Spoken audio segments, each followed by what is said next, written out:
Sidang perdana gugatan perdata yang dilayangkan Al-Amin Maksum, tukang ojek asal Pandeglang, kepada Gubernur dan Kepala Dinas PUPR Banten akan digelar di Pengadilan Negeri Pandeglang pada Selasa 10 Maret hari ini. Gugatan tersebut terkait dugaan kelalaian akibat jalan rusak dengan nilai 100 miliar rupiah buntut kecelakaan yang dialaminya pada 27 Januari lalu. Dalam peristiwa itu, Al-Amin bersama penumpangnya, siswa SD, terjatuh akibat jalan rusak. KR meninggal dunia di lokasi kejadian, sementara Al-Amin mengalami luka berat. Untuk mengetahui jalannya sidang hari ini di Pengadilan Negeri Pandeglang, saudara, kami sudah terhubung dengan jurnalis Tribun Banten, Miss Baudin. Silakan dengan laporan Anda. Baik, selamat siang Tribuners, dimanapun Anda berada. Hari ini kita sedang berada di Pengadilan Negeri Pandeglang, di mana hari ini sedang akan dilaksanakannya sidang perdana tukang ojek pangkalan menggugat Gubernur Banten sebesar 100 miliar ke Pengadilan Negeri Pandeglang.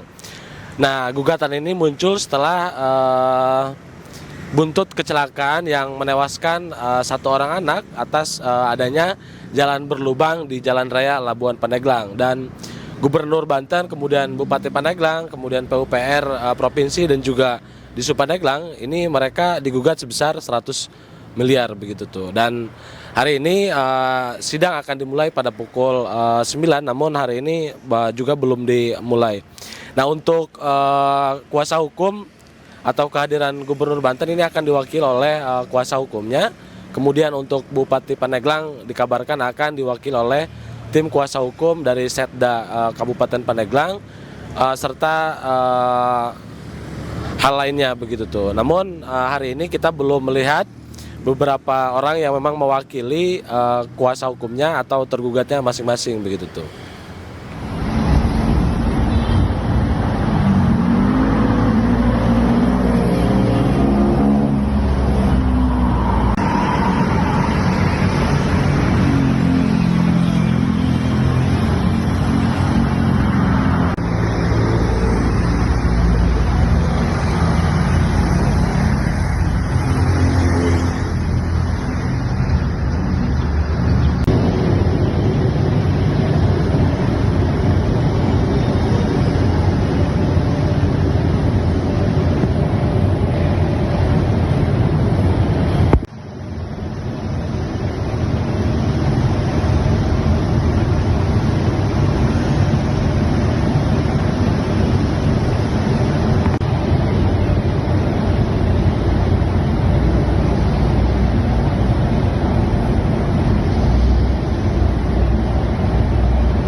Beberapa poin dalam surat kelengkapan.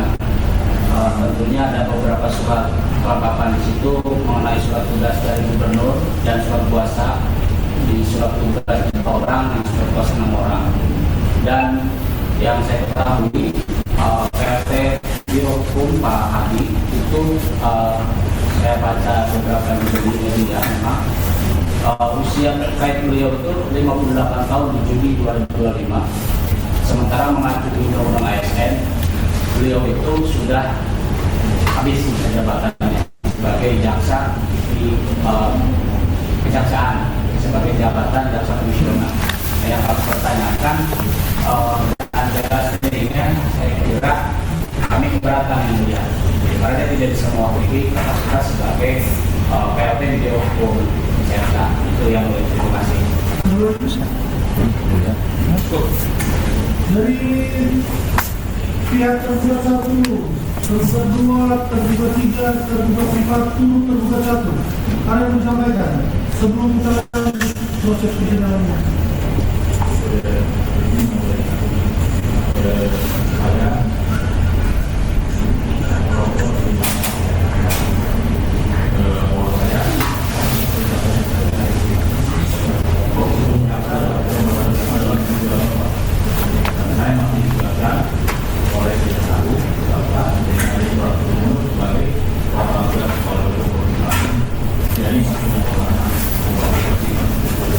suratnya, kelengkapan dokumennya, nanti disusulkan. Tergugat 2,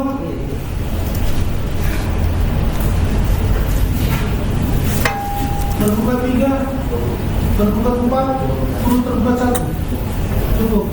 Sudah dengar? Iya. Masih bertetap dengan keberatan ini? Tetap ya. Tetap. Jadi bagaimana? Kita mau lanjut atau kita menunggu dengan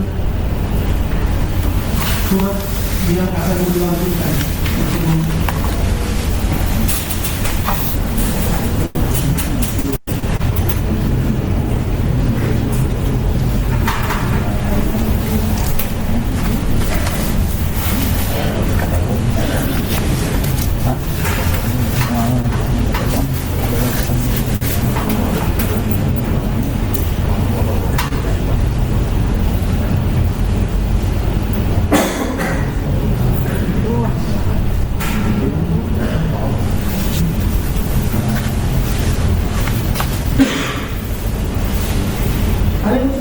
Izin majelis, sebenarnya sederhana penjelasan dari penasihat hukum antara batas usia PNS dengan batas usia kejaksaan berbeda. Batas usia PNS ada 58 tahun, sementara kejaksaan ada 4 tahun. Berhubung sekarang tadi ada 29 tahun, artinya kan secara undang-undang kan melebihi dari usia itu sebenarnya poin keberatan. Itu bagaimana penjelasannya? Itu poin keberatan. Pada intinya kami majelis hakim di sini tidak terlalu masuk untuk kepentingan para pihak yang pada dasarnya itu punya kewenangan masing-masing. Ya, itu kewenangannya mereka. Kita majelis hakim tidak terlalu banyak masuk dan memang tidak bisa masuk terkait dengan hal-hal demikian. Ya, jadi sebentar ya, kalau bisa yang boleh itu saya atau tidak mau diketahui aja, ya, biar enak kita sidang. Jadi pada prinsip dasarnya kami majelis hakim itu tidak bisa terlalu masuk dan memang tidak diperbolehkan untuk mengintervensi atau masuk ke dalam pokok-pokok hal itu. Mungkin administrasi dari pihak sama pihak tergugat 1 terkait dengan hal itu akan mau disusulkan apakah dari pihak penggugat keberatan atau tidak. Atau mungkin Sebentar. Proses persidangan ini kan mungkin semuanya terkait tergugat, prinsipal kuasanya, tergugat 1, tergugat 2, tergugat 3, tergugat 4 dan turut tergugat 1 terakhir. Ada prinsip dasarnya kan, kalau untuk teman-teman advokat kan sudah tidak perlu saya jelaskan. Memenuhi semua pihak untuk dilakukan proses tahapan berikutnya. Sebelum perkara ini dilanjutkan, ada tahapan mediasi yang harus kita lanjutkan. Tahapan mediasi yang harus kita lakukan. Nah, kebetulan di sini sudah hadir. Apakah itu diperbolehkan atau harus menunggu dengan syarat-syarat yang disampaikan tadi? Karena ini kita mengingat tanggal minggu depan ini dari raya, otomatis kita minggu depan masa kita untuk berkantor sudah ada tanggalnya. Begitu juga dengan minggu depan. Karena ketentuan di Mahkamah Agung terkait dengan keadilan negara perkara, masa proses perkara kita itu tidak bisa melebihi dari 5 bulan. Lebih dari 5 bulan kita harus bikin laporan, rekod juga nanti. Padahal bapak-bapak yang berbicara, ya kan?